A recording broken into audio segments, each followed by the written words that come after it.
இன்றைக்கு சும்மா கமகமன் சூரியன் ஒளி வீசிய வண்ணம் இருக்கிறார். இந்த ஒரு வானத்தில் ஒரு ஃப்ளைட் ஒன்று போய்கொண்டிருக்குது தெரியும் நினைக்கிறேன்.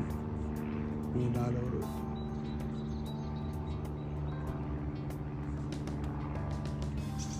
இன்றைக்கு நான் என்னத்தை காட்ட போகிறேன்னு சொன்னால் எங்களோட வீட்டு தோட்டத்தை பற்றி தான் காட்ட போகிறேன். அதனால் வீட்டு தோட்டத்துக்கு இன்றைக்கும் அந்த மண் நாற்றுக்கள் கொஞ்சம் தாமதித்து தான் வேற இருக்கின்ற காரணத்தினால இந்த மண்ணை தான் காட்டணும். இதுதான் நான் சொன்னேன், நான் ஆரம்பத்தில் உங்களுக்கு சொன்னேன், நாங்கள் வாங்குகிற கொம்பஸ்ன்னு சொல்லி இது என்னென்னு சொன்னால் இந்த மரத்தூள்கள் மற்றது அந்த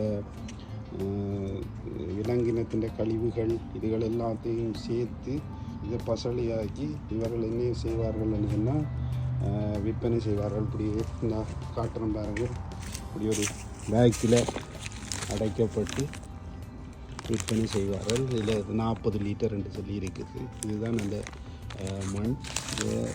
இதெல்லாம் ஆற்றுக்கள் பதியம் போட்டிருக்குது பாருங்கள். இது நாங்கள் போன முறை இங்கே வாங்கி பதிவு செய்த நாட்டு பயனடைஞ்ச நாற்றுக்கள். தக்காளி இருக்குது, கொத்தல் மிளகாய் இருக்குது, கத்தரி இருக்குது, இதோட பூசணி, ஒரு நீட்டு பூசணி வகையான ஒரு பூசணி ஒன்று இருக்குது, கோச் என்று சொல்கிறது. அடுத்தது தக்காளியிலையும் 2-3 விதமாக இருக்குது. உருண்டை தக்காளி இருக்குது, நட்சத்திர தக்காளி இருக்குது, இது அந்த பொத்தல் மிளகாய், இதுதான் அந்த கோச் என்று சொல்கிறேன். இது அடுத்தது பாருங்கள், மஞ்சள் நிற பூசணி இருக்குது.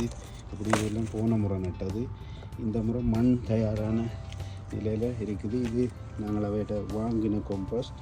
இது எங்களோட மண் என்ன இருக்குன்னா கொஞ்சம் இறுக்கமான மண். எங்களுக்கு காட்டுறோம் பாருங்கள், இங்கே சரியான கல் மாதிரி இறுக்கமான மண். இந்த மண்ணுக்குள்ளே என்னென்னு சொன்னால் அடியில் நாங்கள் எங்களோட வீட்டு பாவனைக்கு எடுக்கிற இந்த மரக்கறி வகையிலிருந்து கிடைக்கின்ற கழிவுகளில் எல்லாத்தையும் இதுக்கு கொம்பஸ் ஆக்கி இந்த மண்ணுக்குள்ளே சேர்த்து வச்சுருக்கிறோம். இதில் மண்புழுக்கள் எங்களுக்கு விவசாயி இந்த தோழன் மண்புழு தான்.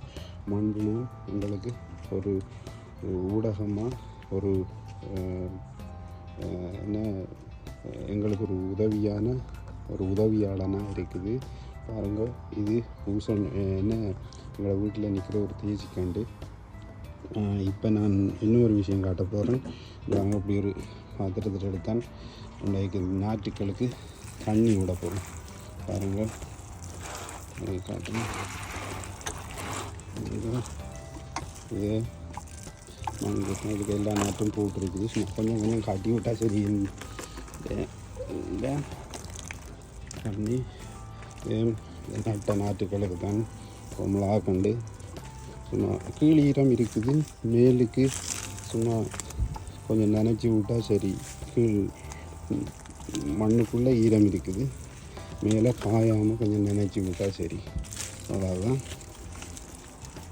இன்றைக்கு மற்ற இதுக்கெல்லாம் கீரை ஊடுறதுக்கு தயார் நிலையில் இருக்குது. இதுக்கு கீரை போட்டுருக்கு பார்த்தீங்கன்னா. இதுக்கெல்லாம் எல்லாம் நாட்டு போட்டு வச்சிருக்குது. விரைவாக முளைத்து வருவினம். வெயில் வேறு தொடங்கிட்டு தானே இந்த சூட்டுக்கும் விரைவாக எல்லாம் முளைச்சி வருவினம். மற்றது இந்த வாரங்கள் இதில் தான் அந்த போஞ்சி கண்டு நாட்டுறதுக்கு வேலி அடைச்சிருக்கு. இதில் படந்து இந்த வேலியில் படந்து வருவார். இந்த பெரிய பாத்திரங்களில் இந்த பெரிய சாடிகளில் இருந்து தான் பூசணி நாட்டுறதுக்கு மண் தயாரான நிலையில் இருக்குது. எல்லாம் கொம்போஸோடு கலந்து நாற்றுகள் நடுறதுக்கு தயாராக இருக்குது. வெகு விரைவாக உங்களுக்கு ஒரு அடுத்த பச்சை பசையிலண்ட ஆரம்பநிலை தோட்டத்தோடு சந்திக்கிறேன். இன்றைக்கு இவ்வளவு தான். இதுக்கு ஒரு அப்பிள் கண்டு ஒன்று நிற்குது. இது சிறிய கண்டு தான், ஆனால் ஒவ்வொரு முறையும் ஒரு 10 காய் 15 காய் அளவில் காய்க்கும். இப்போவும் எல்லாம் தழுத்து கொண்டு வந்துட்டார். எங்களோட நிலம் இறுக்கமான நிலம் கொண்டபடியாக இங்கே தாவரங்கள் பெரிய பாரிய அளவில் வளர்ந்து வர்றதுக்கு கொஞ்சம் டைம் எடுக்கும். மற்றபடி இன்றைய பொழுது உங்களுக்கும் நல்ல பொழுதாக அமையட்டும். அடுத்த எங்களோட க்ரீன் கார்டன் போட், அதாவது பச்சை தோட்டம் உங்களோடு பங்கு போட காத்திருக்குது. அடுத்த காணொளியில் சந்திப்போம். இன்றைய பொழுது நல்ல பொழுதாக அமையும். எனது மனமார்ந்த வாழ்த்துக்கள். நன்றி, வணக்கம்.